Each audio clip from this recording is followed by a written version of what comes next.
Sekarang bintang 1, moncernya karir 2 Kapolres di balik kontroversi kasus Vina Cirebon, Ibtu Rudiana bongkar.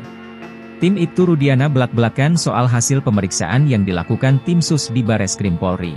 Pemeriksaan yang dilakukan di awal Agustus 2024 tersebut berjalan maraton selama 3 hari. Salah satu pengacara Rudiana, Mardiman Sane, Rudiana diperiksa bersama penyidik kasus Vina Cirebon pada 2016 silam. Diungkapkan Mardiman, pemeriksaan terhadap kliennya itu terkesan dadakan. Sebab, kedatangan Rudiana kala itu awalnya hanyalah sebatas silaturahmi. Makanya, Rudiana datang seorang diri tanpa didampingi kuasa hukum.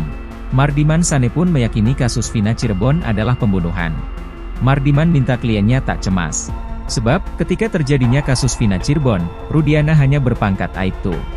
2 Kapolres saat itu juga kan orang hebat, sama-sama sudah bintang 1 juga sekarang, kata Mardiman Sane di Kompas TV, Selasa, 6 Agustus 2024. Tak mungkin bisa membuat skenario hingga mempengaruhi 2 jenderal tersebut.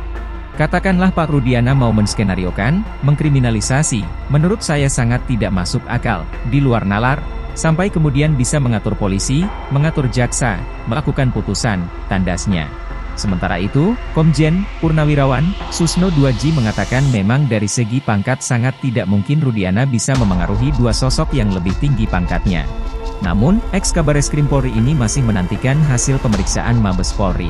Saya yakin bukan Pak Rudiana, tapi Pak Rudiana justru korban terekayasa, kata Susno.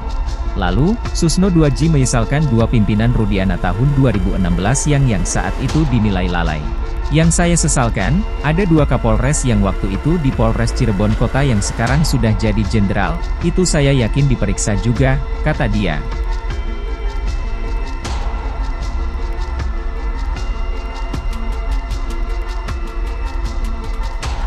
Download Tribun X sekarang, menghadirkan lokal menjadi Indonesia.